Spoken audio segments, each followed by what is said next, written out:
Media, bekal ilmu Islam.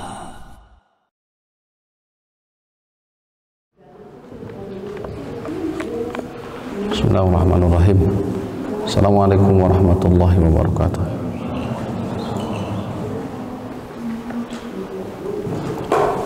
Innal hamdalillah nahmaduhu wa nasta'inuhu wa nastaghfiruh wa na'udzu billahi min syururi anfusina wa min sayyiati a'malina may yahdihillahu fala mudilla lahu wa may yudlil fala hadiya lahu. Asyhadu an la ilaha illallah wahdahu la syarika lah wa asyhadu anna Muhammadan abduhu wa rasuluh wa safiyyuhu wa khaliluh. Ya ayyuhalladzina amanu ittaqullaha haqqa tuqatih wa la tamutunna illa wa antum muslimun. Amma ba'du fa inna asdaqal hadithi kitabullah wa khairul huda Muhammadin sallallahu alaihi wasallam wa syarrul umuri muhdatsatuha wa kullu bid'atin dhalalatin. Qala Allah Ta'ala fil Qur'anil Karim, a'udzu billahi minasyaitonir rajim. Innal ladzina qalu rabbuna Allah tsumma istaqamu tatanazzalu 'alaihimul malaikatu alla takhafu wa la tahzanu wa abshiru bil jannati allati kuntum tu'adun. Al-ayah, Quran surah Fussilat ayat 30.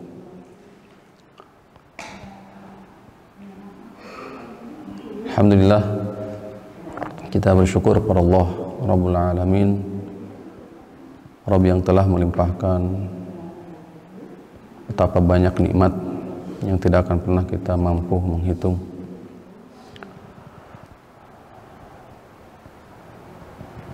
Alhamdulillah, pada pagi ini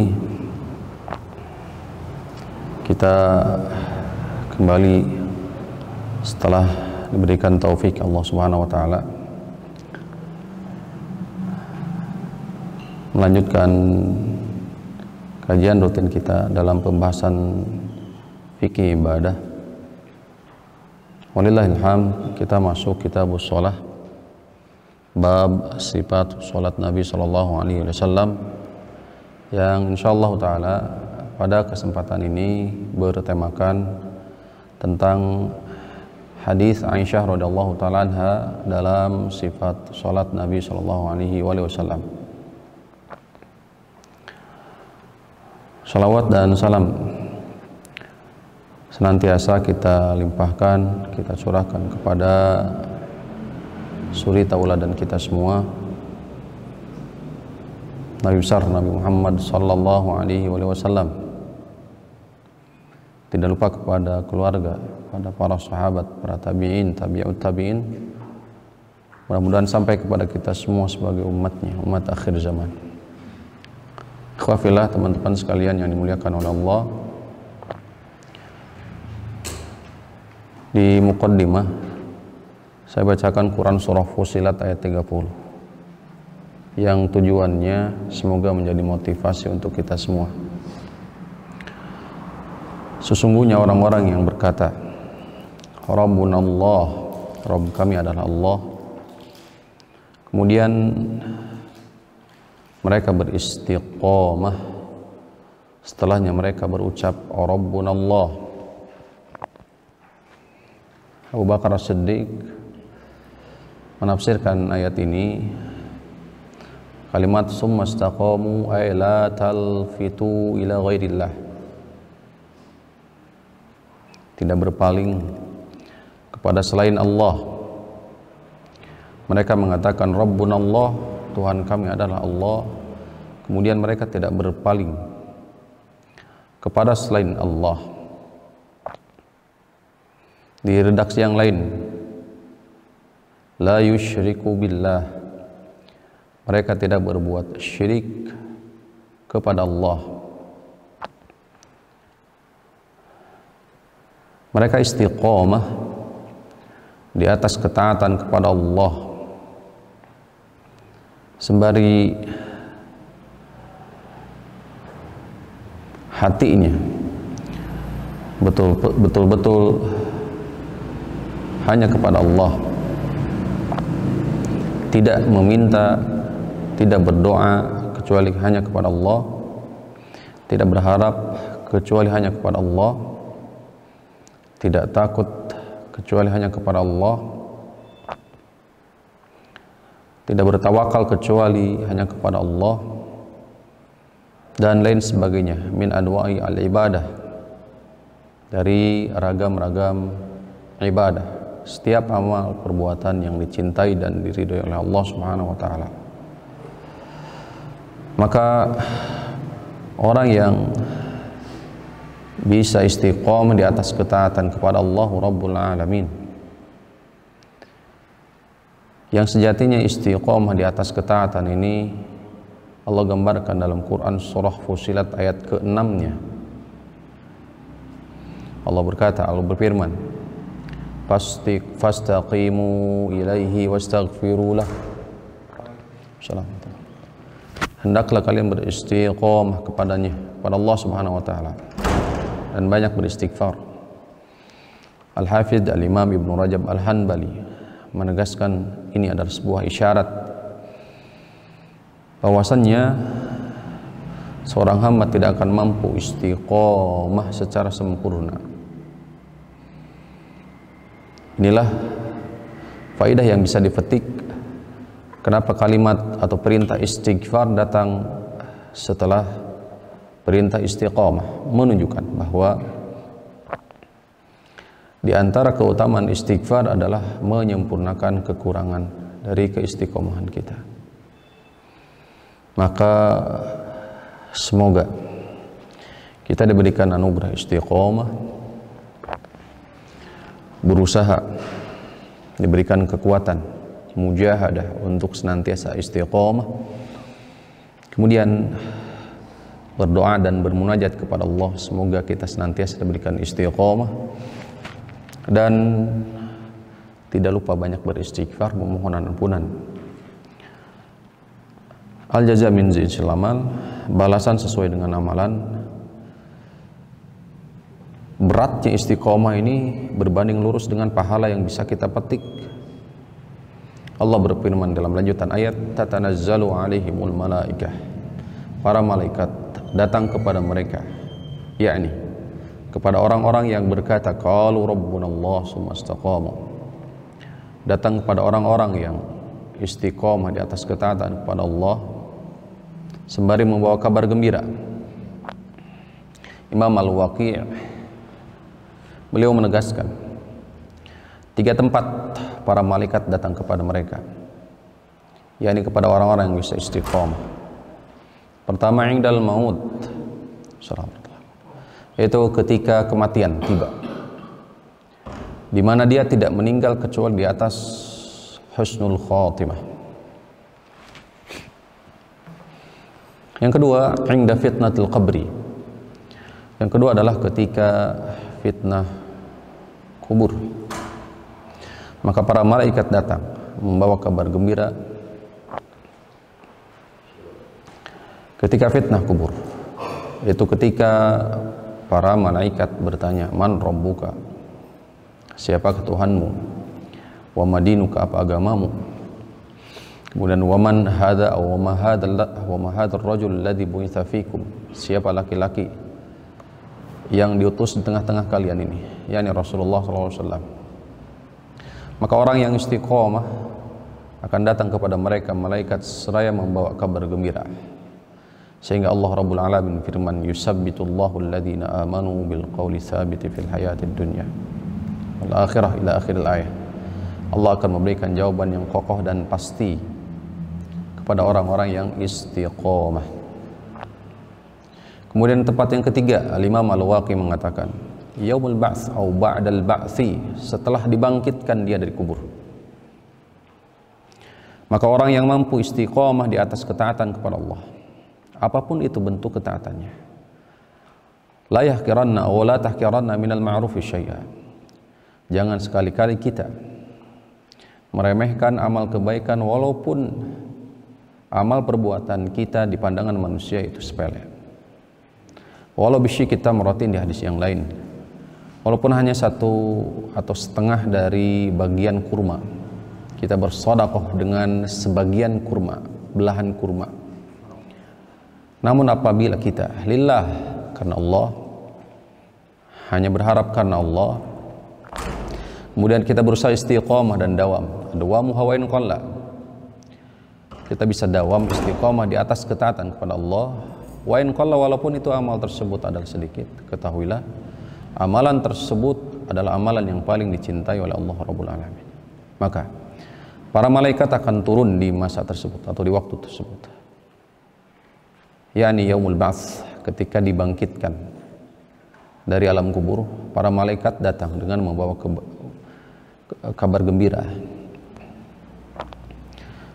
Sebagaimana diketahui, setelah dibangkitkan maka akan terjadi beragam kejadian. Salah satu kandungan iman terhadap hari kiamat, yaumul mahsyar. Ada padang mahsyarnya, jamul mawaqif atau mauqif, ada di tempat khusus di mana disatukan dengan atau dikumpulkan dengan para nabi masing-masing. Kemudian ditampakkan catatan amalan, didatangkan para saksi, kemudian ditimbang mizan, kemudian diserahkan amal catatan tersebut. Apakah kita akan menerima catatan di sebelah kanan atau justru sebaliknya menerima catatan amalan dari sebelah kiri, atau min wara'a dhuhrihi, dari belakang punggung. Kemudian melewati sirat yang terbentang di antara 2 tepi neraka jahanam. Kemudian ditempatkan tempat khusus kisos, mahkamah antara zalim wal mazlum, antara orang yang menzalimi dan orang yang terzalimi. Kemudian dihadapkan ada surga dan neraka. Maka ikhwah billah, ini yaumut taghabun, hari yang sangat guncang. Maka keutamaan bagi orang yang bisa istiqomah di atas ketaatan kepada Allah, apapun itu bentuknya. Maka para malaikat datang membawa kabar gembira. Apa inti kabar gembira yang dibawa oleh para malaikat? Allah takhafu wa la tahzanu wa abshiru bil jannati allati kuntum tu'adun. Kalian tidak akan khawatir, tidak akan takut. Sebagian para ulama tafsir mengatakan kalian tidak akan khawatir dan tidak akan takut atas amal kalian tidak akan pernah diterima. Pasti akan diterima. Ada juga sebagian di antara mereka yang mengatakan la alla takhafu, kalian tidak akan khawatir apa yang akan terjadi. Wala tahzanu, dan kalian tidak akan bersedih hati dari apa yang telah kalian tinggalkan. Wa absyiru bil jannah, dan berikanlah kabar gembira kepada mereka berupa syurga allati kuntum tu'adun, yang telah dijanjikan untuk kalian semua. Maka al jaza min jinsil amal, inilah buah hasil pahala bagi orang yang bisa istiqomah di atas taat kepada Allah Subhanahu wa taala. Namun ketahui hadirin rahimakumullah, tidak mungkin kita mampu istiqomah di atas taat kepada Allah jika hati kita tidak istiqomah kepada Allah. Oleh karenanya, istiqomah hati, istiqomah di atas tauhid kepada Allah Subhanahu wa taala, malaku dzalika kullihi, maka itulah pengendali semua. Apabila hati kita sudah terpaut hanya kepada Allah, sebagaimana tafsir Abu Bakar As-Siddiq tadi, la talfitu ila ghairillah, tidak berpaling sedikit pun kepada selain daripada Allah. Dia tidak bermunajat, tidak berdoa, tidak beribadah kecuali hanya kepada Allah. Tidak meminta, tidak bertawakal, tidak berharap, tidak takut, tidak cinta, dan lain sebagainya kecuali hanya kepada Allah, maka secara otomatis akan berbuah istiqomah anggota badan. Ala inna fil jasadi mudghah. Ingat, di dalam jasad kita ada segumpal daging. Idza salahat salahal jasadu kulluhu Apabila segumpal daging ini baik, maka seluruh jasad pun akan baik. Ala wahyal qalbu, maka ingat segumpal daging tersebut adalah hati kita. Badan kita sejatinya tersusun atas dua faktor utama, lahir dan batin. Lahir dan batin. Asupan pokok, sarapan pokok daripada lahir kita makanan. Kita sadar betul kebutuhan kita terhadap makanan. Kebutuhan jasad kita terhadap makanan. 2 kali 1 hari atau 3 hari sekali sehari. Maka ketahuilah makanan pokok untuk batin kita jauh lebih utama daripada ini. Siraman rohani kita jauh lebih utama, lebih besar kebutuhannya daripada jasad.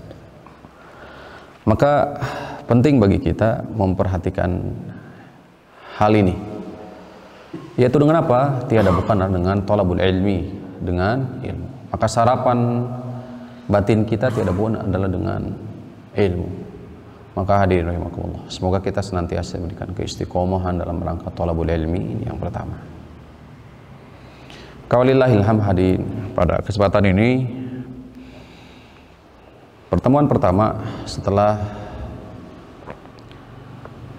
ibadah puasa di bulan Ramadan, liburan, alhamdulillah, semoga kita diberikan keistiqomahan, senantiasa istiqomah di atas thalabul ilmi, karena sejatinya tidak ada batasan dalam rangka thalabul ilmi.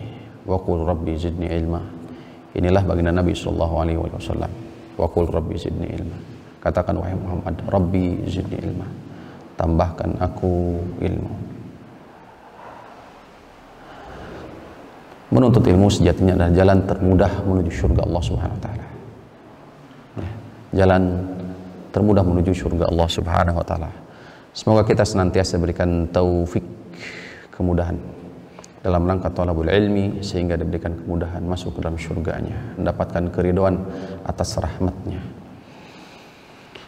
Baik, ikhwah fillah rahimakumullah, kita masuk tema bahasan sifat salat Nabi sallallahu alaihi wasallam yang dibawakan oleh Aisyah radhiyallahu taala anha hadisnya.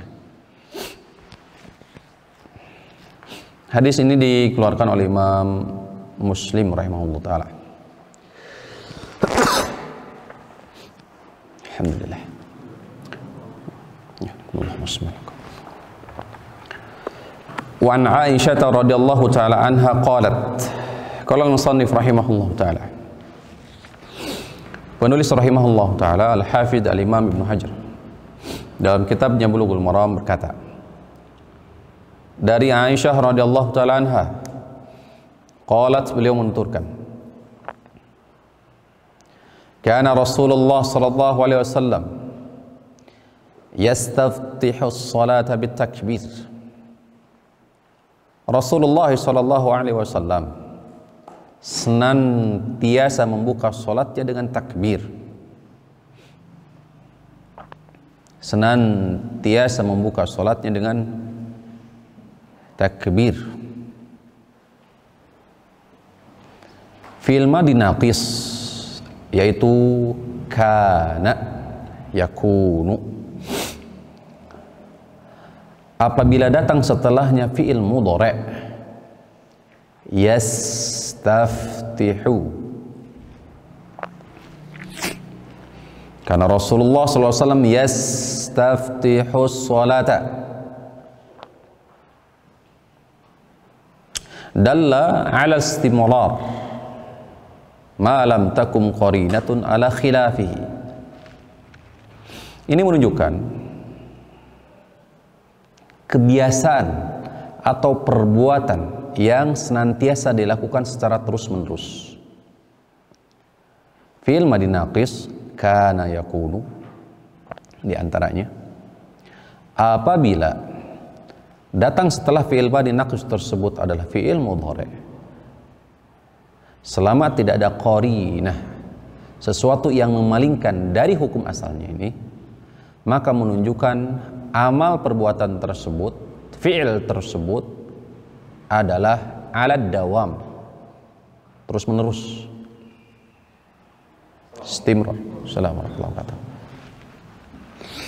Maka diterjemahkan, kita terjemahkan, Rasulullah SAW senantiasa membuka sholatnya dengan takbir, wal qira'ata bilhamdu lillahi rabbil alamin. Sedangkan bacaan, yakni Al-Quran, yang dimaksud adalah apa? Bacaan Al-Quran.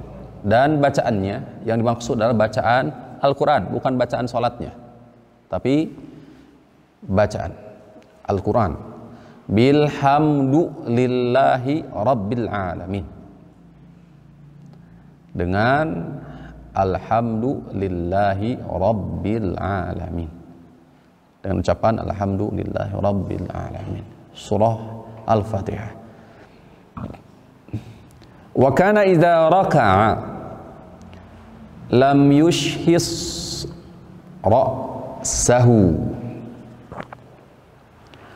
Dan apabila beliau sallallahu alaihi wasallam ruku,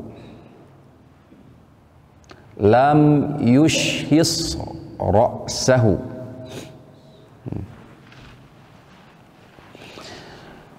tidak mengangkat kepalanya, walam yusawwibhu, dan tidak menundukkannya pula.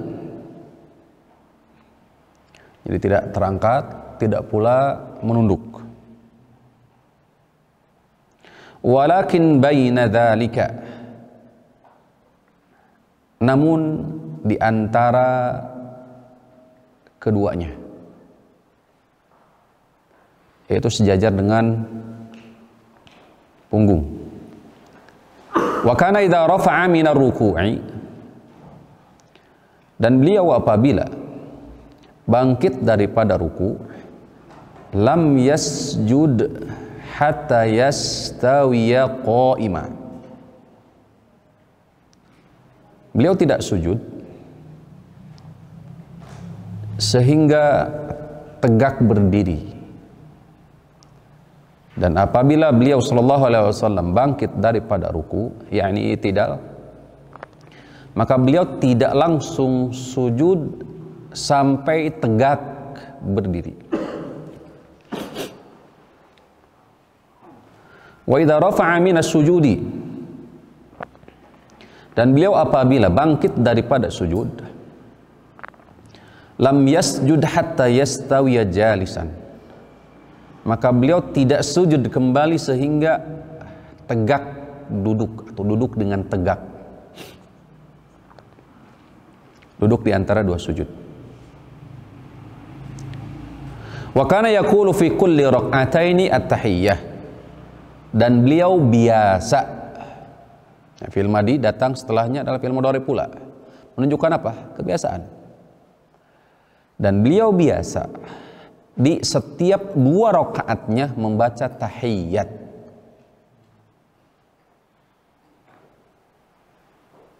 Wa kana yafrishu, lihat ini fi'il madi pula, datang setelahnya fi'il mudhari. Dan beliau biasa, senantiasa, yafrishu rijlahul yusra, menghamparkan kaki sebelah kirinya, wa yansibul yumna, dan menancapkan kaki sebelah kanan. Iftirash, ini yang dikenal dengan duduk iftirash.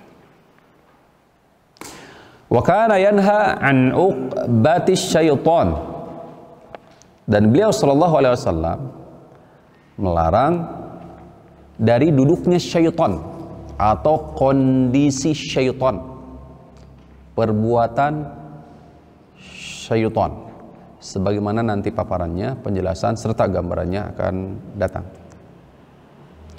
Dan Nabi SAW melarang dari perbuatan syaitan, ya.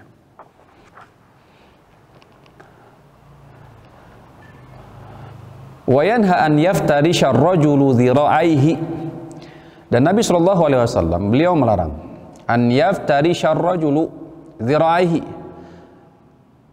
melarang seorang laki-laki menghamparkan zira, ini zira dari pergelangan sampai sikut. Iftirasyas sabu'i, iftirasyas sabu'i, seperti menghamparnya binatang buas.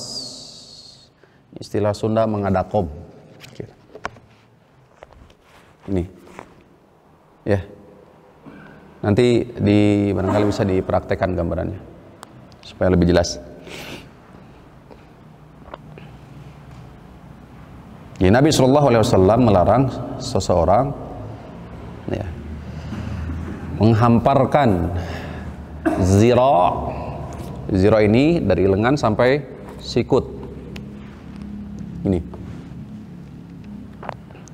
Dan pembahasan seputar hak sujud telah kita sampaikan di hadis sebelumnya, hadis Humaid As-Sa'idi. Wa kana yakhtimu sholata bit taslim. Dan beliau sallallahu alaihi wasallam menutup salatnya dengan salam. Akhrajahu Muslimun wa lahu illatun. Hadis ini dikeluarkan oleh Imam Muslim walahu illatun, dan ada catatan, ada illah di situ. Yang dibahas oleh para ulama tentang penjelasan hakikat daripada illah ini. Ya. Saya tidak akan menjelaskan tentang hakikat illah ini. Ya. Ya. Karena ada nanti jawaban dari para ulama lagi tentang masalah ini. Baik.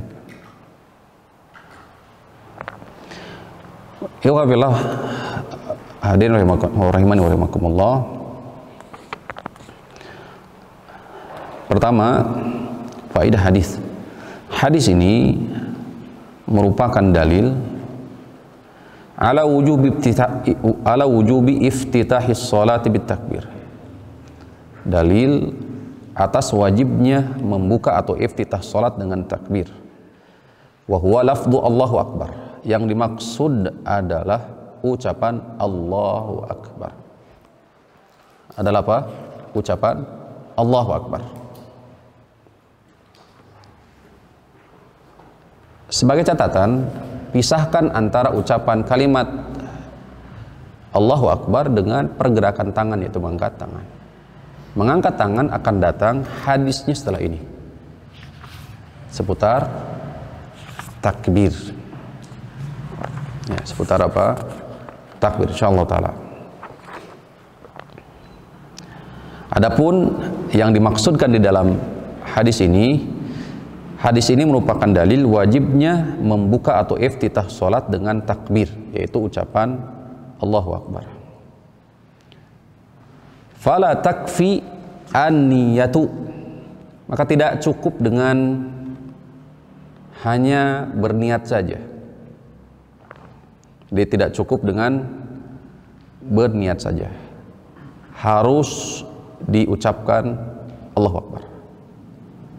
Wala ghairu at-takbir min alfazit ta'zim, tidak pula lafaz lain selain daripada takbir. Al-Imam Ibnu Qudamah diantaranya berkata, yajibu 'alal musalli an yusmi'ahu nafsahu. Khilaf diantara para ulama, dobit, batasan, ketentuan ucapan takbir tersebut. Batasan minimal daripada takbir itu apa? Sebagian mengatakan cukup dengan talaffuz saja, berucap, di mana setiap huruf menempati haknya dari setiap huruf tersebut, walaupun tidak terdengar oleh orang lain, hatta diri sendiri pun. Bisa dipahami nggak? Ini syarat yang pertama. Jadi dia berucap, bertalafuz, dia mengucapkan dengan lisan, walaupun orang lain tidak mendengar ucapan tersebut. Bahkan sebagian mengatakan Sampai dirinya pun tidak mendengar, tapi mulutnya bergumam, mengucap. Itu batasan minimal dari takbir. Ada juga yang mengatakan justru batasan minimal daripada takbir itu adalah apa? Sampai terdengar oleh dirinya sendiri. Al-Imam Ibnu Qudamah, yajibu al musalli, kata Imam Ibnu Qudamah, wajib bagi musalli, yakni orang yang sholat, an yusmi'ahu nafsahu, memperdengarkan atau sampai terdengar oleh dirinya sendiri, yakni at-takbir, imaman kana ghairuhu, baik imam ataupun lainnya. Berarti termasuk apa? Munfarid, makmum, termasuk masbuk barangkali. Illa yakuna bihi aridun min torshin au ma yamnahu sama', kecuali ada halangan, ada uzur sehingga tidak bisa memperdengarkan suara, mendengarkan ucapan Allahu Akbar terhadap dirinya sendiri. Ini pendapat Imam Ibnu Qudamah. Ilahnya, alasannya kata beliau, wali annahu dzikrun mahalluhul lisan, karena Allahu Akbar, takbir adalah bagian daripada zikir lisan, sebagaimana keumuman salat. Keumuman salat, zikir lisan. Jadi ucapan Allahu Akbar termasuk ibadah. Ibadah apa? Lisan, zikir dengan lisan. Wala yakunu kalaman biduni shaut, maka tidak bisa dikatakan kalam, ucapan, biduni shaut, tanpa ada suara. Was-sautu ma yata'attas sama'uhu, sedangkan suara ma yata'attas sama'uhu, bisa terdengar. Ini kata Imam Ibnu Qudamah. Wa aqrabus sami'ina ilaihi nafsuhu, yang terdekat pendengarnya itu tiada bukan adalah dirinya sendiri. Jadi batasan minimal ucapan takbir oleh Imam Ibnu Qudamah adalah apa? Sampai terdengar oleh dirinya sendiri. La farqa bainar rajul wal mar'atu fi ma dzakarnahu, intaha. Nah, itu selesai. Tidak ada perbedaan antara laki-laki dan perempuan, sama. Al-Imam An-Nawawi, wa adnal israr an yusmi'a nafsahu, batas minimal mensirkan, sir dalam apa? Batas sir. An yusmi'a nafsahu, dirinya bisa mendengar, terdengar oleh dirinya sendiri. Idza kana sahihus sam'i, apabila memang panca indranya atau pendengarannya memang sahih, sehat. Tuh. Wala aridha indahu min lawtin wa ghairi. Wa hadha 'amun fil qira'ati wat takbir, sejatinya ini umum mencakup seluruh bacaan. Takbir, tasbih, fil ruku' wa ghairihi, baik ruku' dan lainnya. Tasyahud, salam, doa, semuanya, kata Imam An-Nawawi. Berarti seluruh salat. Karena definisi salah satu definisi daripada salat itu apa? Ucapan, perbuatan yang diawali dengan takbiratul ihram, diakhiri dengan apa? Salam. Ini ucapan. Tuh. Wala yusabu syai'un min hatta yusmi'a nafsahu idza kana sayusami wala arid. Bahkan beliau menekankan la yusabu, tidak terhitung, hatta yusmi'a nafsuhu, hatta yasma'a nafsuhu, sampai dirinya sendiri bisa mendengar daripada ucapan tersebut. Tuh. Ini batas minimal. Ini perkataan Al-Imam An-Nawawi rahimahullahu taala.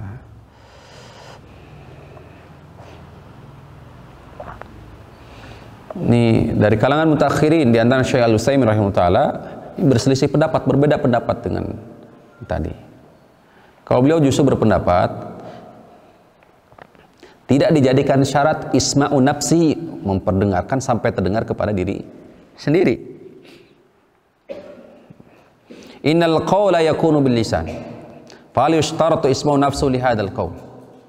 Hadza khilafun bainal ulama, kata beliau. Ini adalah ada sisi pandangan para ulama, perbedaan para ulama sisi pandang terhadap ini, masalah ini. Ada di antara mereka la budda ayyakuna lahu sautun. Kata mereka, kata Syekh Al-Utsaimin rahimahullah taala, ada di antara mereka yang mengatakan harus terdengar oleh diri sendiri. Dan ini madhab Imam Ahmad bin Hanbal dan yang lainnya. Wa illam yasma' man bijanbihi, walaupun tidak terdengar oleh siapapun yang ada di sampingnya. Bal la budda an yusmi'a nafsahu, tapi harus terdengar oleh diri sendiri. Itu batasan minimal. Wa inna taqa biduni an yusmi'a nafsahu fala ibarata bihadza nutqi. Apabila dia berucap namun tidak terdengar oleh diri sendiri, maka fala ibarata bihadza nutqi, maka ucapan ini tidak ternilai, tidak dianggap. Tuh. Sama juga tilawatul Quran, membaca Al-Quran juga sama. Maka Syekh Utsaimin dalam masalah ini sangat keras. Di luar sholat, membaca Al-Quran, tilawah Al-Quran, ya, apabila tidak hanya sebatas di dalam hati, tidak diucapkan, maka khawatir justru pahalanya tidak sampai. Karena tilawah Al-Quran termasuk ibadah yang sifatnya zikir bil lisan. Kalau hanya sebatas dibaca di mana? Di dalam hati. Tuh. Walakin hadzal qaul dhaif, kata beliau, tapi pendapat ini lemah, kata beliau. Wasahih, yang sahih kata beliau, annahu la yushtaratu an yusmi'a nafsahu, tidak dijadikan syarat harus terdengar oleh dirinya. Li'annal isma' amrun zaidun, karena masalah terdengar atau tidak itu masalah lain. Alal qaul wan nutqi, di atas ucapan berbicara. Wa makana zaidan ala ma ja'at bihi sunnatu fa'al mudda'i ad-dalil. Apabila itu adalah sesuatu tambahan dari sunnah, maka fa'al mudda'i ad-dalil, maka bagi siapapun yang mengklaim, maka wajib bagi dia mendatangkan dalil, bukti nyata. Wala hadza falau ta'akkada al-insanu min khurujil hurufi min kharijiha, oleh karenanya apabila seseorang betul-betul yakin telah keluar huruf-huruf dari kalimat Allahu Akbar tersebut dari makharij, dari tempat hurufnya, tempat keluarnya huruf, ya. Ini dibahas di tahsin, ya.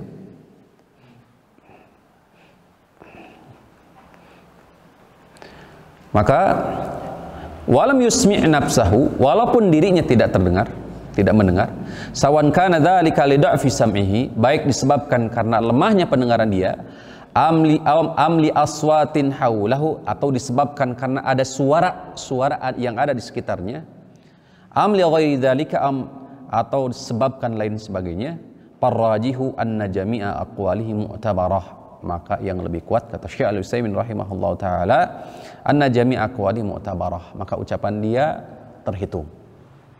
Jadi terhitung ibadah kategorinya.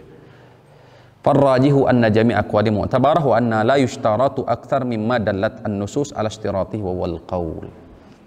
Itu kata beliau, tidak dijadikan syarat lebih daripada itu. Namun demikian,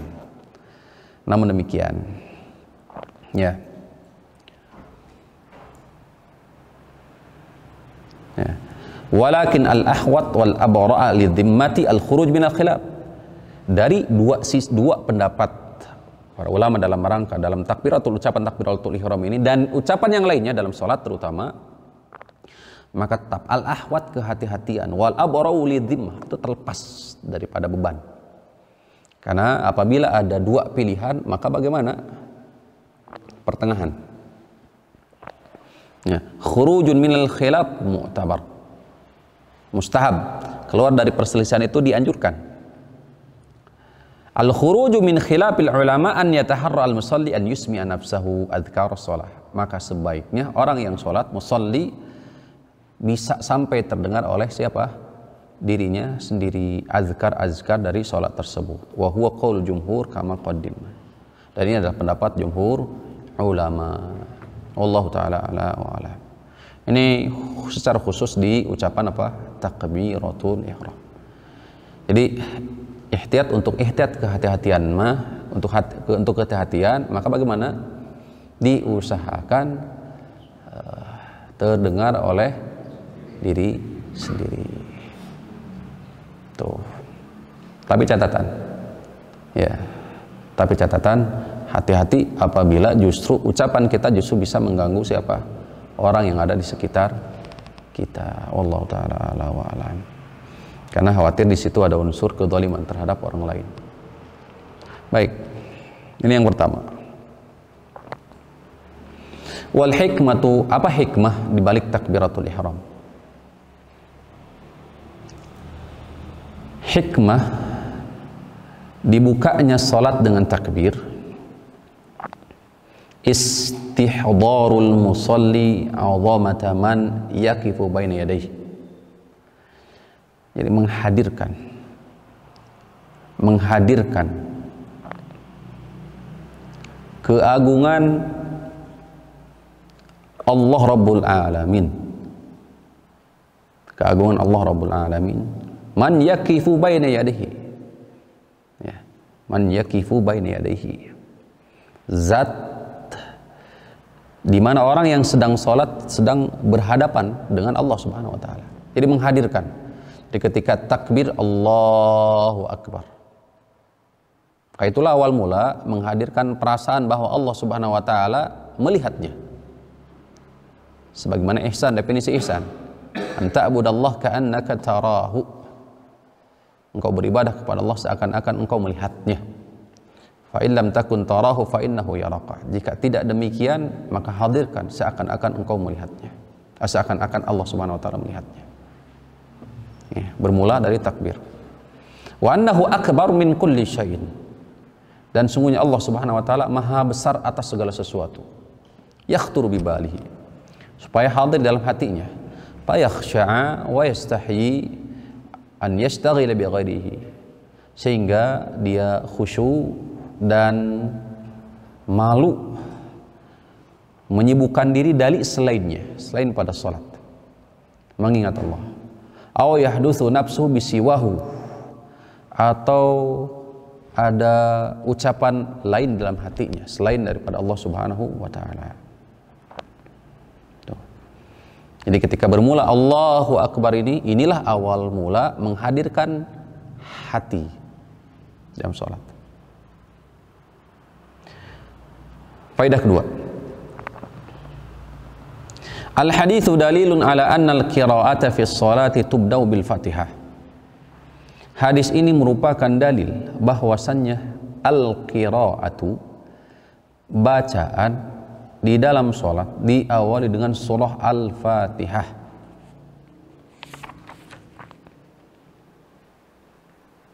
Dengan surah Al-Fatihah. Falau qara'a qablaha syai'an minal Qur'an lam yu'tadda bih. Apabila ada orang yang membaca Al-Quran selain surah Al-Fatihah, maka lam yu'tadda bihi, maka tidak terhitung dia, tidak dianggap dan tidak berpahala. Wa laysa fi dzalika ma yadullu ala annahu yatruku istiftah baina takbir wal qiraah. Hadis ini tidak menunjukkan bahwa Nabi sallallahu alaihi wasallam meninggalkan doa istiftah antara takbiratul ihram dengan al-qiraah, bacaan surah Al-Fatihah tadi. Wa annahu law takhallala bainahuma dzikrun lam yakun istiftah bil hamdi. Li'annal murada istiftahul qiraati. Karena memang yang dimaksud di dalam hadis ini mengawali bacaan yang dimaksud adalah bacaan Al-Qur'an. La al-istiftahu al-mutlaq, bukan pembuka secara mutlak. Tetap pembuka pertama adalah takbiratul ihram.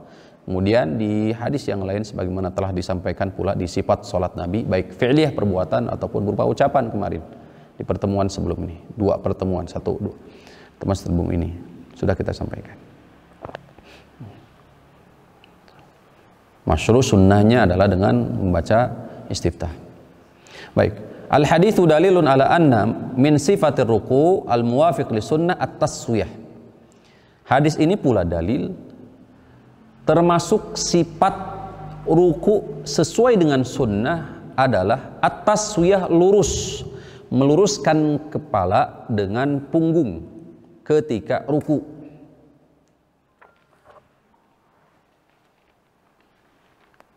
Telah disampaikan di pertemuan sebelumnya, hak ruku' itu ada berapa? Ada 4. Pertama apa? Pertama, hak yang pertama apa? Mencengkram lutut, mencengkram lutut, tidak meletakkan hanya sebatas meletakkan di atas, tapi dicengkram di lutut. 1. Yang kedua, meluruskan punggung, tidak seperti busur, tidak melengkung seperti busur, tapi lurus. Kemudian sekarang dikuatkan, kepala tidak mengangkat, tidak juga menunduk, namun lurus sejajar dengan punggung.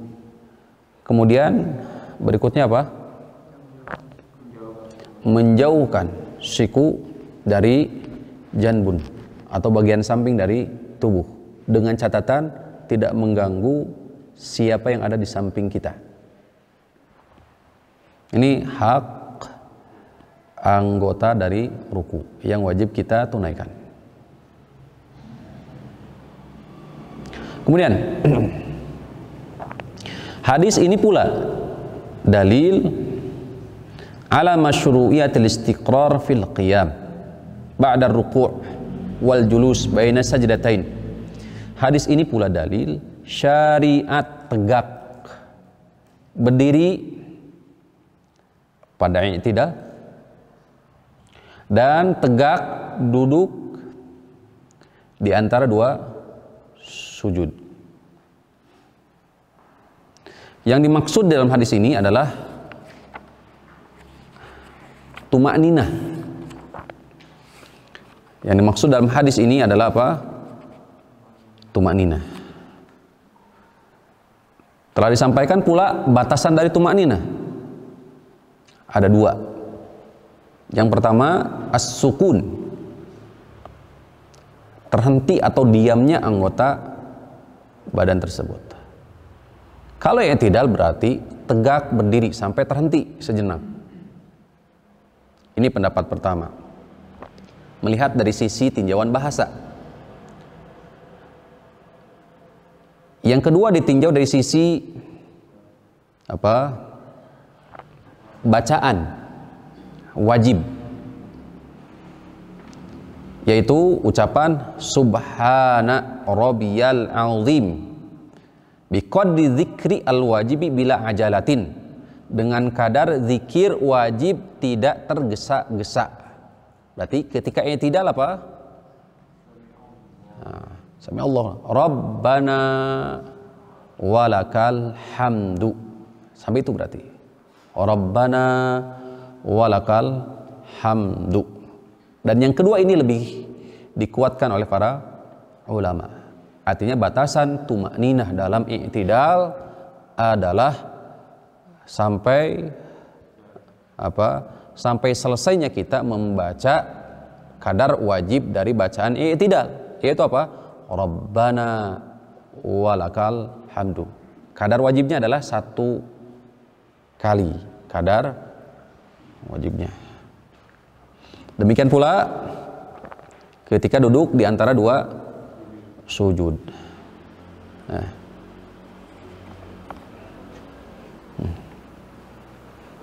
Ini batasan daripada tuma'ninah. Wa qad tsabata bis sunnati qaulan fi'lan kama taqaddam. Baik. Kemudian al-haditsu, hadis ini pula dalil ala masyru'iyati qira'ati tahiyyat fi akhir kulli rak'atain. Hadis ini pula dalil syariat membaca tahiyat di setiap akhir dari 2 rakaat. Di setiap akhir daripada 2 rakaat membaca at-tahiyyatu lillah ila akhir az-zikr. Fa in kanatis sholatu sunaiyatan, apabila salatnya adalah dua rakaat, atammat tasyahhud wa sallama, maka sempurnakan tasyahhud, kemudian setelah itu salam. Wa in kanat aktsar, apabila lebih daripada 2 rakaat, bisa 3 di salat maghrib atau 4 rakaat, qama ba'da tasyahhudi al-awwal fa ata bima baqiya min salati tsumma tasyahhud wa sallam. Kemudian dia menyempurnakan salatnya dan bertasyahud dan salam. Ya.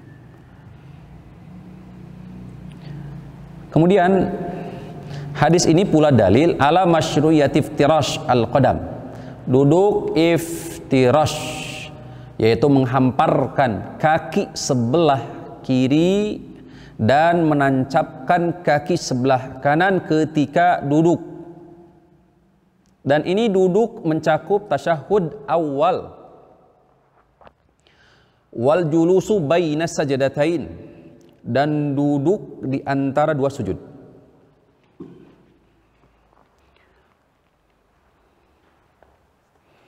Wa amma fi tasyahhudi al-akhir, adapun duduk tasyahud akhir, faqad warada fi hadithi Abi Humaid, telah ternukil di hadis Abu Humaid yang telah lalu. Istilahnya adalah duduk tawarruk, an yuqaddimal yusra wa yansibul yumna. Kaifiyahnya ada 2. Yang umum biasa kita tunaikan, yaitu dengan mengedepankan kaki sebelah kiri dan menancapkan kaki sebelah kanan, mengeluarkan di satu arah. Duduk apa? Tawarruk. Wa yaq'ad ala maq'adatihi, dan dia duduk di atas tempat duduknya. Wa hadza qaulu Syafi'i, dan ini adalah pendapatnya Imam Asy-Syafi'i. Wa qaulu Ahmad fi sholati allati fiha tasyahhudan, dan ini pun adalah pendapat yang dibawakan oleh Imam Ahmad di salat yang memang ada 2 tasyahud. Wa qad badha bayan dzalika, dan ini telah datang penjelasannya. Perbedaan pendapat, sisi perbedaan pandangan antara Imam Ahmad bin Hanbal dengan Imam Asy-Syafi'i rahimahullah ta'ala. Tuh. Baik. Kemudian hadirin rahimakumullah, yang nanti insyaallah kita akan praktekkan di situ di akhir. Hadis ini dalil ala annal musalli manhiyun anil julus alal aqibain wa iftirashil qadamain. Hadis ini dalil larangan duduk di atas tumit, waftirashil qadamain, dan menghamparkan qadam kaki. Kaifiyahnya gini, ada 2 makna para ulama dari kalimat uqbatis syaitan. Nabi SAW melarang dari duduknya syaitan, perbuatan syaitan. Ada 3 di sini paparannya. Namun yang satu ini termasuk kategori ik'a istilahnya. Pertama,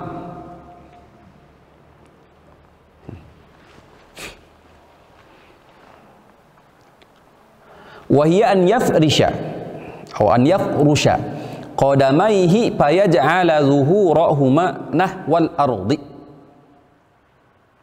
menghamparkan kedua kakinya dan dia jadikan bagian atas daripada kaki dia nahwal ardi, menghadap tanah. Wa yajlisu ala akibai, kemudian dia duduk di atas tumitnya. Wa yajlisu ala dzakara dzalika Ibnu Daqiq al-Id, ini disebutkan oleh Imam Daqiq al-Id. Ada yang bisa mempraktekkan? Enggak. Pertama, ya,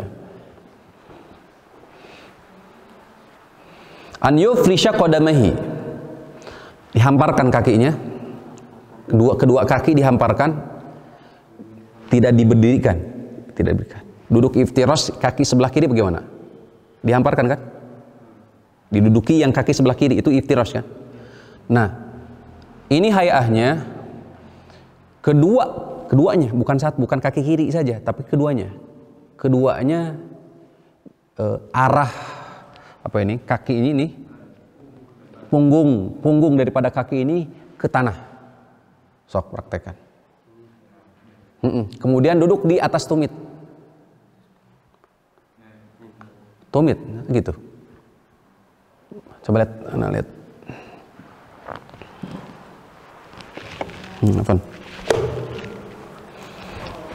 Nah, mungkin ya seperti itu.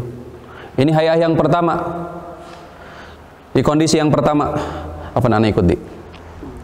Pertama berarti apa? Iftirash. Ini dulu dihamparkan kaki. Ini kan. Terus duduk di atasnya. Ini tumit nih. Aqabun. Wailul lil aqabi minan nar, kecelakaan bagi tumit yang tidak tersentuh api neraka. Tumit berarti. Kemudian dia duduk di atas tumit tersebut. Kalau yang tidak terbiasa cangkel sejatinya. Gini. Ini tidak diperkenankan. Ini definisi yang dibawakan oleh Imam Daqiq Al-Id. Gini. Nggak boleh. Ini duduknya syaitan. Ini terlarang diduduk apa?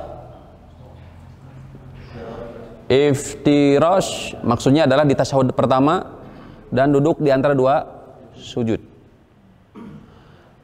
Kalau ada pertanyaan, bagaimana hukum duduk seperti ini di luar sholat? Allah Ta'ala. Jelas ya? Karena konteks hadis ini sedang berbicara apa di dalam sholat. Jelas ya? Ya. Kalau di luar sholat, wallahu ta'ala wa'alam, saya tidak mengetahuinya. Antum silakan, PR antum cari. Bagaimana duduk seperti ini? Apakah masih termasuk kategori yang terlarang? Duduknya syaitan. Ahwat, kehati-hatian meninggalkan. Berarti ya, untuk kehati-hatian di dalam sholat tentu paling utama karena dilarang. Di luar sholat pun demikian. Cangkel di? Cangkel? Nah, silakan. Hijri. Satu lagi.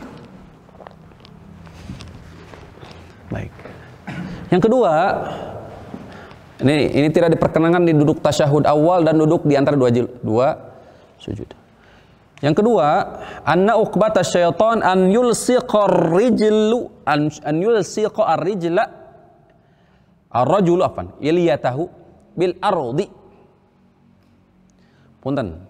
Apa ini nih? Bokong gitu. Duduk di tanah langsung, beda praktek. Enggak. Terus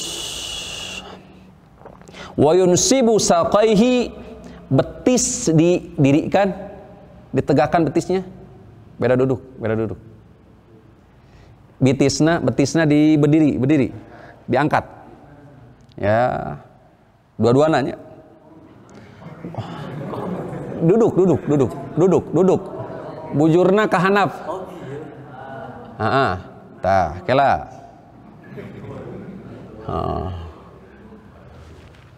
Ya.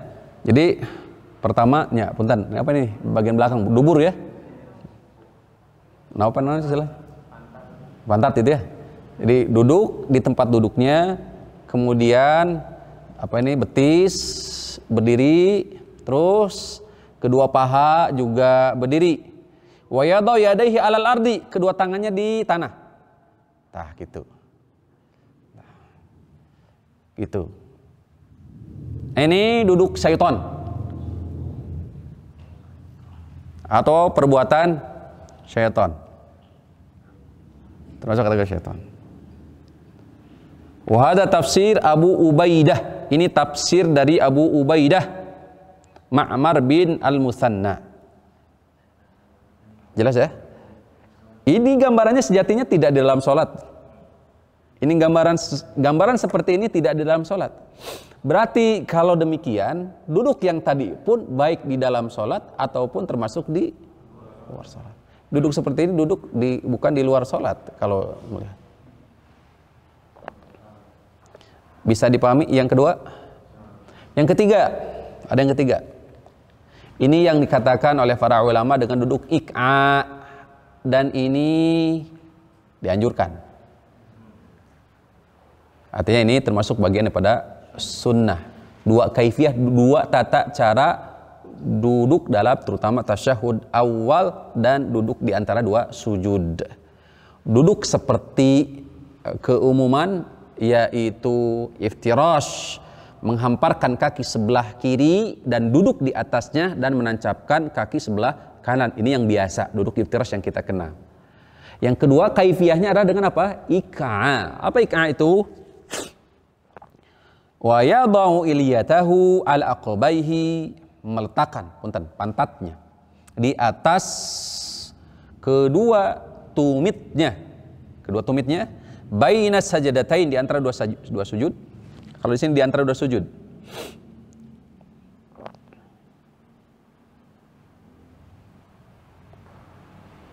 Ya, ditancapkan maksudnya. Mungkin. Ini iqa, yang demikian adalah apa? Iqa. Tuh, ini duduk seperti ini iqa, dan diperbolehkan kaifiyah seperti ini. Tuh. Kama tsabat wa hadzal ma'na la syakka annahu iqa, tidak diragukan lagi ini adalah gambaran tentang duduk iqa. Kama tsabata fis shahih, sebagaimana telah ada ketetapannya di hadis yang sahih riwayat Imam Muslim. Lakinnau ghairu manhiyun au ghairu manhiyin anhu. Namun duduk seperti ini tidak terlarang. Jadi yang terlarang adalah duduk seperti tadi dua. Wa udifat al-uqbatu lisyaitan, adapun disandarkannya uqbah, duduk kepada syaitan, imma taqbihan lahu, bisa disebabkan karena apa? Taqbih, qabih, keburukannya. Au li'annaha min fi'lihi, atau bisa jadi itulah perbuatannya, au amrihi, atau memang perintahnya, ataupun memang kebiasaan daripada syaitan yang demikian. Wallahu ta'ala ala wa ala. Jazakallahu khairan deh. Barakallahu. Kartos ya? Nah, itu duduk. Kalau sujud, nunggu bangkit, kan selalu duduk gitu. Kakinya begitu. Enggak. Ya antara duduk iftirash. Mau bangkit, Antara duduk iftirash. Enggak, duduk iftirash. Sebaiknya duduk iftirash. Iya. sejenak. Iya. Biar berdiri gitu. Iya. Oh, duduknya nggak boleh. Enggak, tidak diperkenankan. Tidak diperkenankan. Ya, duduk iftirash saja. Itu lebih utama. Nah. Adapun tadi gambaran seperti syaitan, seperti apa? Binatang buas, zira, apa ini? Lengan. Ini. Sujud, gimana sujud? Baik, nanti kita gambarkan, ada. Baik ikhwah, teman-teman. Duduk Iqa. hanya di satu tempat saja. Sejatinya kalau di sini gambarkan yaitu di mana? Di antara dua sujud. Di antara dua sujud. Jadi kalau di sini digambarkan, dijelaskan bahwa duduk iqa itu duduk di antara dua sujud saja. Namun khilafiyah saja. Khilafiyah nanti. Karena ada sebagian justru yang berpendapat juga termasuk duduk di mana? Tasyahud awal. Namun wallahu taala alam, kalau zahir hadis kemana? Duduk di antara dua sujud saja. Begitu. Nah, duduk iqa ini adalah duduk kaifiyah yang kedua. Kaifiyah tata cara yang kedua. Duduk di antara dua sujud dan duduk iftirash. Tuh. Sebagaimana duduk tawaruk pun kemarin dua kan ya. Yang masyhur di kita adalah apa? Ya, duduk iftirash itu apa? Duduk tawaruk itu. Ya. Duduk langsung di tempat duduknya, kemudian mengeluarkan kaki sebelah kiri di satu arah, yaitu di sebelah kanan, dan kaki sebelah kanan diberdirikan. Duduk tawarruk. Ada juga sebagian yang mengatakan justru kaki sebelah kanan tidak ditancapkan, tapi juga mengikuti di satu arah. Berarti sebelah kanan tidak diberdirikan. Ini pun termasuk kategori apa? Tawarruk. Kaki kiri dengan kaki kanan sama, berarti miring, tidak diberdirikan kaki kanan. Gitu. Ini pun, nah ini ada sebagian yang demikian. Ini pun termasuk kategori apa? tawarruk. Tapi yang lebih kuat tentu kaifiyahnya adalah apa tadi? Nih itu wallahu taala wa alam. Ada di redaksi yang lain wallahu taala wa alam. Ya. Baik. Mudah-mudahan bisa dipahami. Al-hadis, hadis ini pun dalil. 'Alan nahi an iftirashi dhira'ain fis sujud. Hadis ini pula dalil larangan iftirash, menghamparkan az-zira'ain, lengan. Ini lengan nih sampai sini.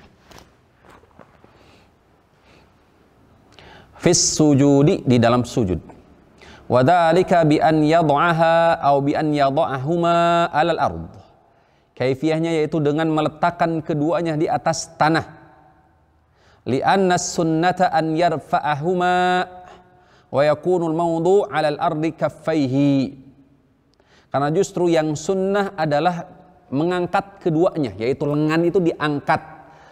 Adapun yang kena dengan tanah itu adalah kaffaih, dua telapak lengannya saja, dua telapak tangannya saja. Ini ada sifat sujud ya, ada sifat sujud. Ini sudah juga digambaran secara umum sudah, ya. Praktekkan saya digambarin saja, nggak apa-apa. Kita sering, nggak apa-apa, Dik. Fadhal. Nah, boleh, enggak?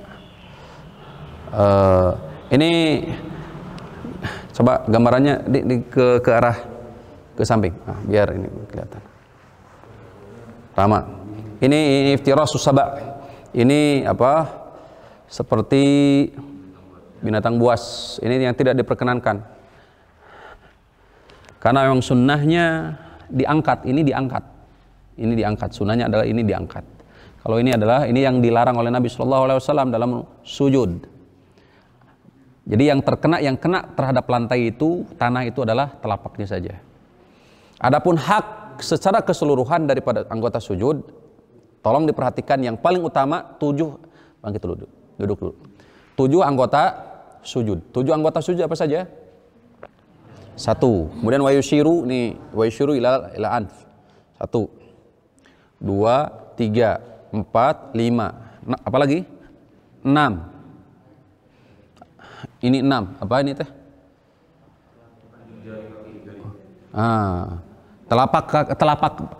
Telapak dari kaki.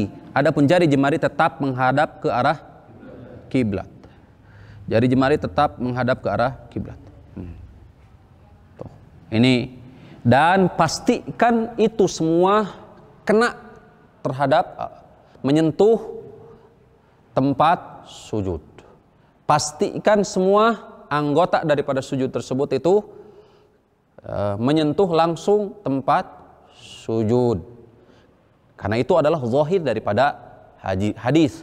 Umirtu an asjuda ala sab'ati a'zum. Aku diperintahkan sujud di atas 7 anggota daripada sujud tersebut, anggota badan tersebut. Berarti itu hukum asal semuanya menyentuh. Khilaf nanti masalah hidung nanti. Nah, nanti ada pembahasan insyaallah taala. Makanya jangan mempermasalahkan. Akan tetapi inilah hukum asalnya. Karena Nabi mengisyaratkan ke sini. Baik, lanjut. Ini prakteknya. Hak yang pertama tadi 7 anggota sujud pasti yakin sudah sampai, yakinan itu sampai kena. Yang kedua adalah apa?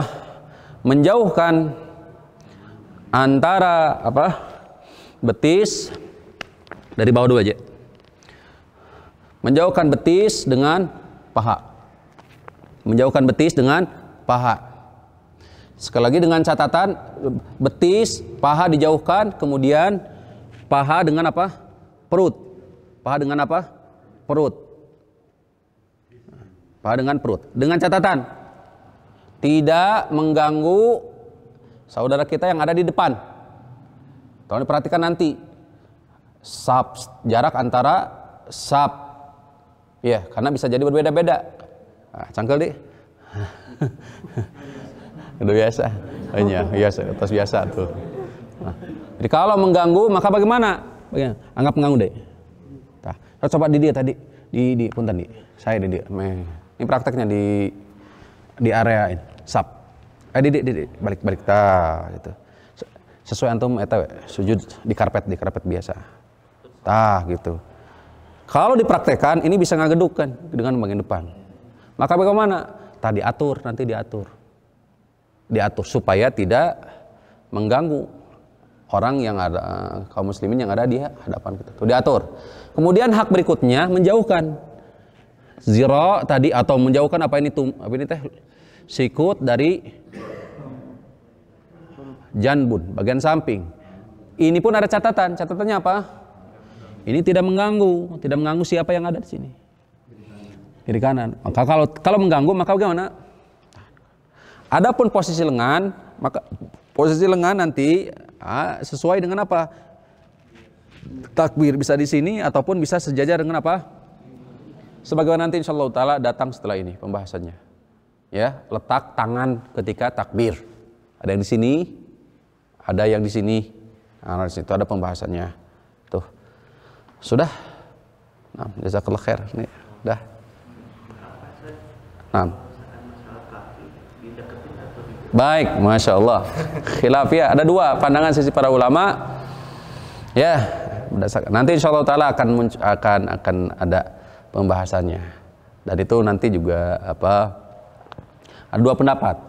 Ada yang disatukan, ada yang dirapatkan maksudnya, ada yang justru dipisah sesuai dengan sesuai dengan berdiri, sesuai dengan hay'ah kita berdiri. Hay'ah berdiri kan demikian. Begitu. Itu perbedaan sisi penilaian para ulama terhadap terutama hadis Aisyah radhiyallahu taala anha. Nah, yang ini. Ya. Rasul. Jazakallahu khair. Nanti insyaallah penyebarannya. Gitu. Ya. Ada di Bulughul Maram ada pembahasan kok. Insyaallah.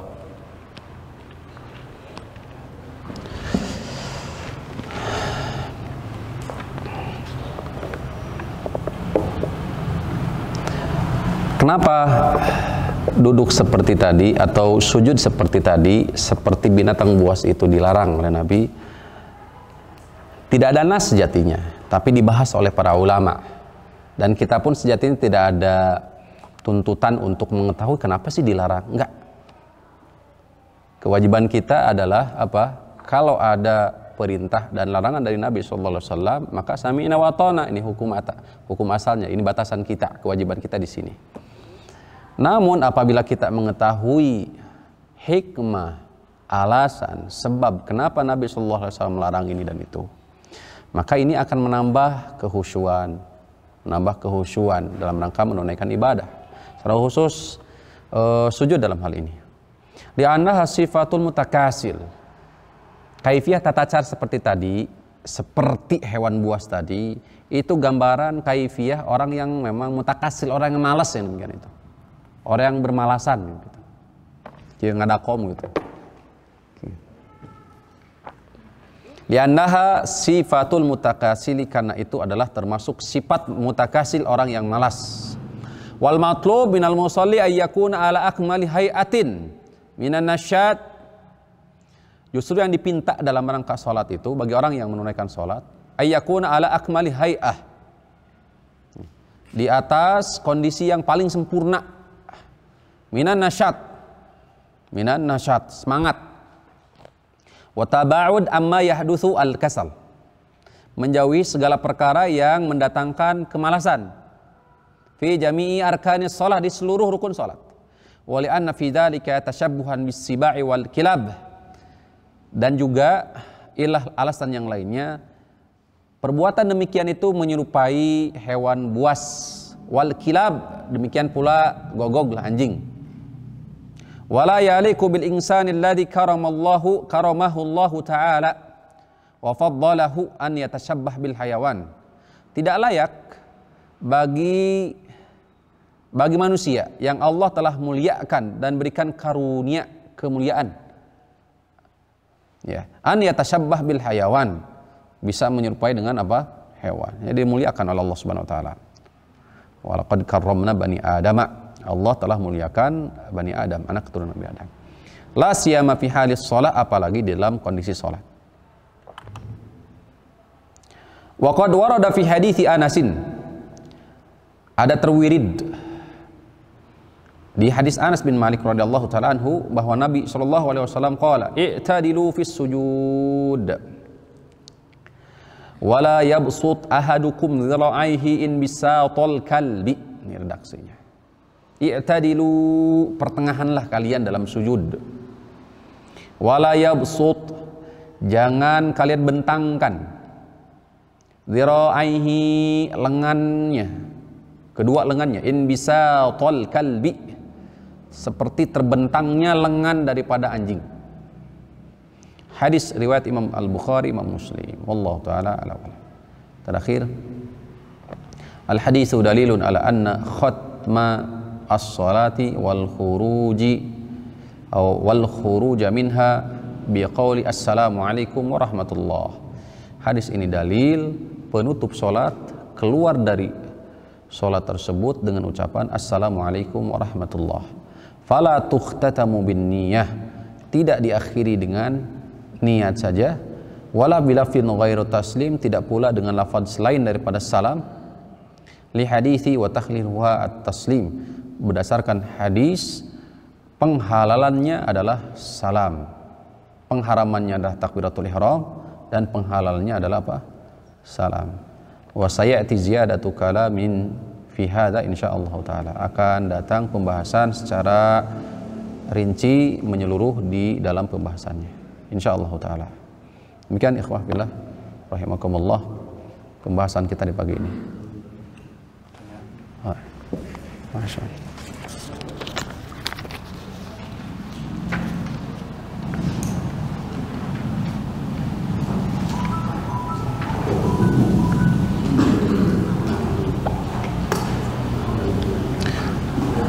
Semoga Allah menjaga Ustaz dan seluruh kaum muslimin. Allahumma amin. Jika wanita sujud terhalang wajahnya, ya, ketika sujud karena cadar, masker, dan tangannya terhalang mukna, apakah boleh? Sejatinya pembahasan nanti di pembahasan umirtu an asjuda ala sab'ati a'dhum ada rincian. Aku diperintahkan sujud di atas 7 anggota sujud, insyaallah taala. Pembahasan secara rincinya ada di situ biidznillah taala. Mudah-mudahan kita diberikan karunia kesabaran dan keistiqomahan. Namun gambaran umumnya, hukum asalnya sekali lagi, apabila wanita terutama ketika aman dari fitnah, maka hukum asalnya adalah apa? Tidak bercadar ketika sholat. Sama persis dengan tawaf. Sholat dengan tawaf sejatinya sama hakikatnya. Demikian pula, kecuali dalam kondisi apa? Uzur. Demikian pula masker dan seterusnya. Ya. Hukum asalnya adalah tidak mengenakan atau sehingga tidak terhalang anggota sujud tersebut. Ini hukum asalnya. Tapi kalau seandainya dalam kondisi darurat, maka bagaimana? Tidak bermasalah. Biidznillah taala paparan secara rincinya ada di hadis seputar anggota sujud. Wallahu taala ala wa alam wa sallallahu ala nabiyina Muhammadin wa ala alihi washabihi wasallam. Subhanakallahumma rabbana bihamdik. Siap. Ini telah berlalu babnya Ustaz, itu bab untuk mengkoreksi bacaan imam. Nah. Tapi menarik tadi Ustaz mengatakan pada saat takbiratul ihram itu sebaiknya tidak menjolimi saudaranya di kanan kiri dengan ucapan. Nah, pada saat mengkoreksi bacaan imam yang tidak menggunakan arahan dari dalil yaitu menggunakan subhanallah, tetapi kita ingkari dengan kerajem, nah gitu saja, bahwa itu adalah bacaan imam salah. Itu bagaimana pandangan Ustaz? Ya, enggak. Tidak mengoreksi langsung secara bacaan imam subhanallah, tapi kita mengingkari bahwa bacaan itu ada kekeliruan. Baik. Jika yang keliru itu berupa bacaan, maka justru beritahu bacaan tersebut.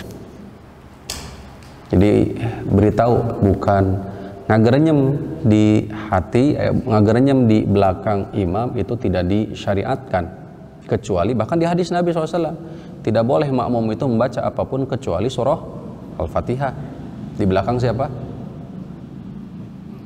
Imam. Insyaallah taala di pembahasan surat Al-Fatihah ada rinciannya. Ya. Tidak boleh membaca apapun kecuali surah Al-Fatihah.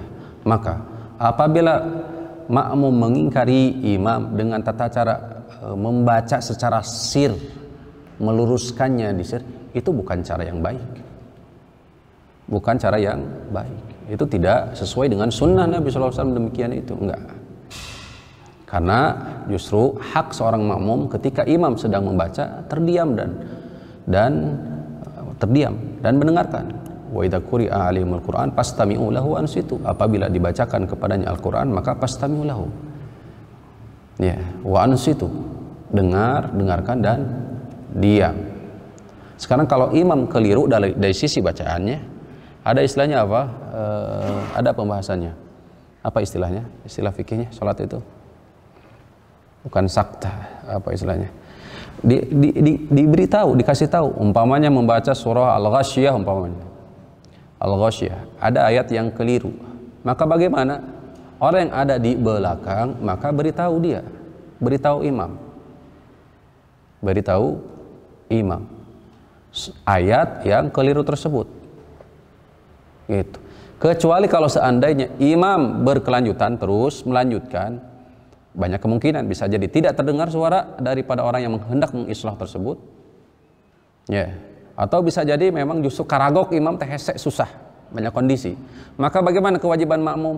Tidak ada kewajiban untuk apa? Sudah jatuh kewajiban, karena kewajiban dia sudah terpenuhi kan sejatinya mengislah. Adapun sekarang dipraktekkan atau tidak oleh imam, maka sudah berlepas diri. Adapun tadi umpamanya sebagaimana dikatakan membaca mengislahnya dengan hati, itu ngagerenyem di hati, enggak, itu bukan mengislahkan sejatinya. Kaifiah demikian tidak dibenarkan. Wallahu ta'ala a'lam. Karena ketika imam sedang membaca Al-Quran, kewajiban kita adalah fastami'u lahu wa ansitu, mendengar kemudian diam. Jika ada yang keliru maka bagaimana? Beritahu. Apabila praktek sholat tersebut ada yang keliru, maka bertasbihlah. Subhanallah. Subhanallah. Gitu. Baik, itu barangkali.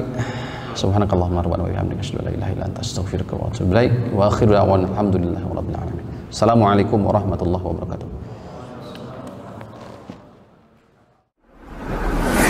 Am Media, bekal ilmu Islam.